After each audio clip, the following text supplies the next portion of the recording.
Now then, how are you doing? I hope you're well. I've recently moved house, so I'm between studios at the moment. Apologies for the general lack of finesse in my presentation. My loft studio is going to be fantastic when it's finished. All that aside, I'm excited to share with you a glimpse of the city of York from a visit we made recently, featuring a walk down the Shambles at night and a spectacular splash of autumnal colour from a local sculpture park. I hope you enjoy it.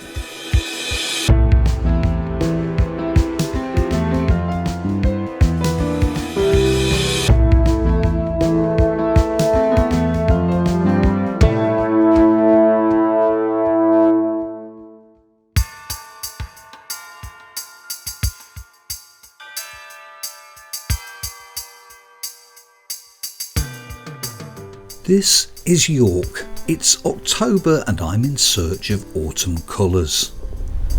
It's been a while since we visited this historic city though, so we're taking the opportunity to enjoy a few of its many visitor attractions, beginning with a look inside Clifford's Tower. Well, if I'm honest, I think I was a little disappointed there wasn't much to see on the inside, but the views from the top of the tower made it more than worth the effort.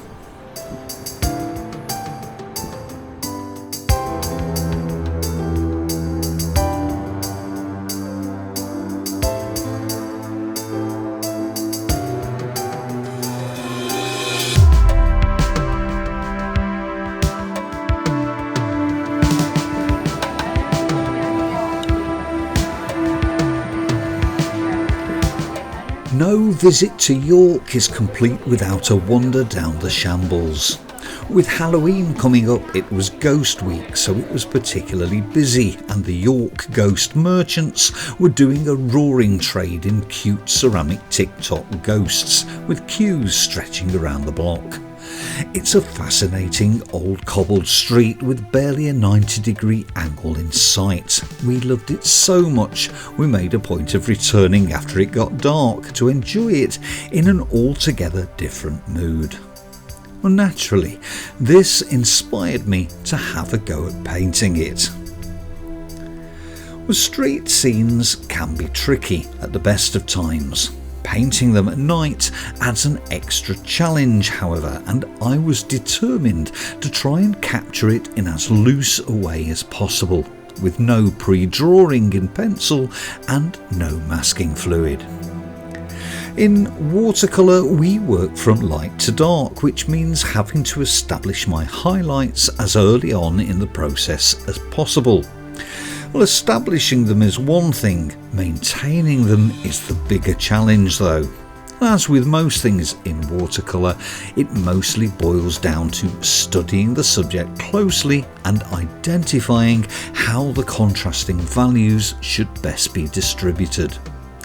This is also, in part, an intuitive process, taking my reference from the photo, but also, as the painting develops, making a few choices based entirely upon what's happened on the paper, whether I planned it that way or not.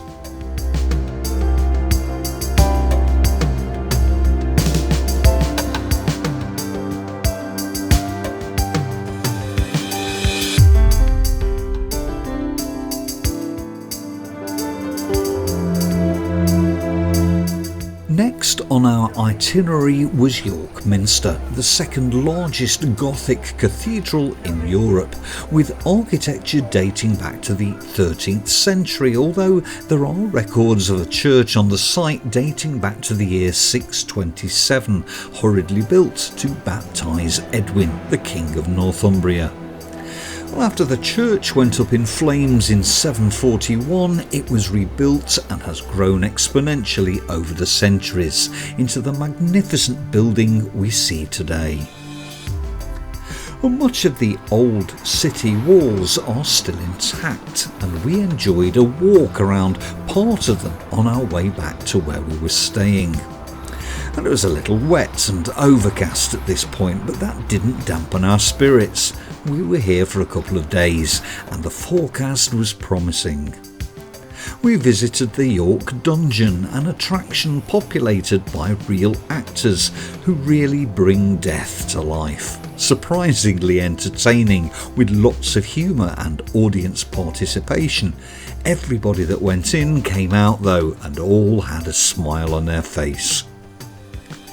The visit to the Yorvik Centre is a must for anyone interested in York's Viking connections. Full-sized animated tableaus tell the story as you are whisked back through time on a small carriage. I have to say, it's all extremely well done and we enjoyed it very much. We were back out on the street within about 45 minutes, however, so it didn't take as much of our day as we thought it would.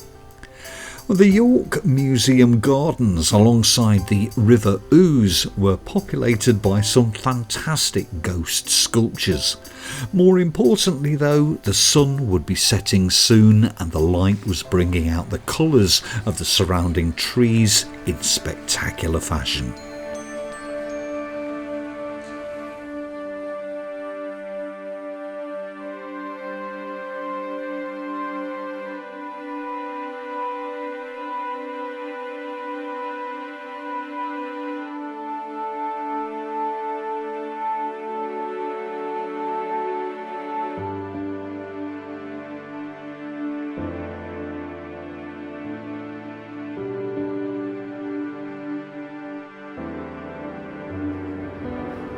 Our long weekend in York was coming to an end, but there was one final stop we wanted to make before heading home. The Himalayan Garden and Sculpture Park in Ripon, a relatively short drive from York, is set in a beautiful valley bursting with scenic woodland walks, sporting 3 lakes and a handful of wooden shelters built in the Norse and Himalayan styles. To top it all, there's a genuine barley-built pagoda in the corner of one of the lakes. I should add that it is also an open-air gallery for over 85 contemporary sculptures. I was in autumn tree heaven. The reds were just so red. The warm burgundy and gold were just so gold, if you know what I mean. There was just so much to see. I would recommend it as a destination for anyone visiting the area. What to paint though? The trees were quite overwhelming and the colours were spectacular. Even the mushrooms were aesthetically pleasing. And of course, the sculptures were a joy to see. I've never been one to paint sculptures though. They are works of art in their own right. Painting them always feels a little odd, but then that's just me. In the end, I kept coming back to one of the many footpaths that snaked the way through the park. The earlier rain had left puddles in places, and anyone who knows me well knows that I love a good puddle. There's a puddle and lots of autumnal trees. What's not to like?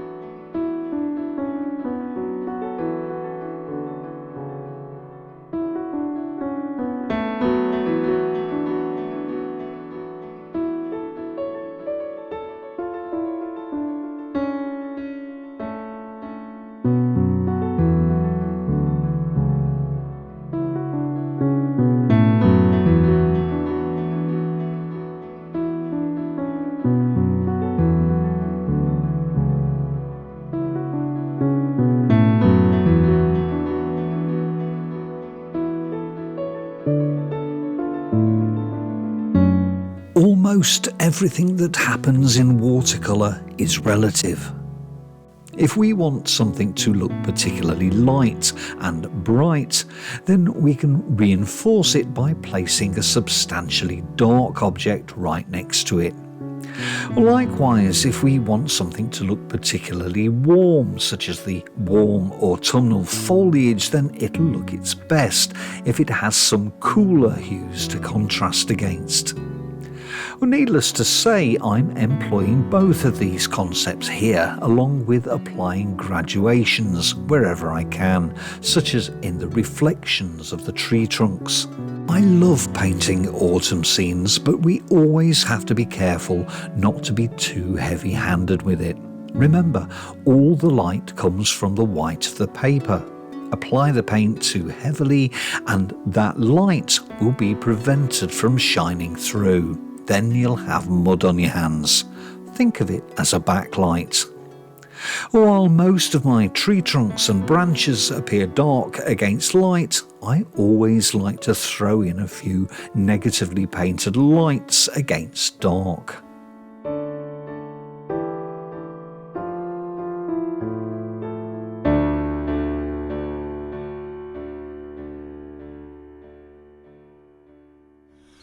Well, I hope you enjoyed that. I love painting autumnal foliage, and the puddle just made it that extra special. I should also mention that if you're interested in seeing the full, uncut, non-time-lapsed versions of the demonstrations featured in this video, then I'm pleased to say that they will be available very shortly to all members of my online tuition service. The full details of how to sign up to that can be found in the description below. Well, if you're new to my channel and like what you've seen, please do hit the like button. It does make a difference, and well, maybe even consider subscribing. In the meantime, Happy New Year, and I'll see you next time.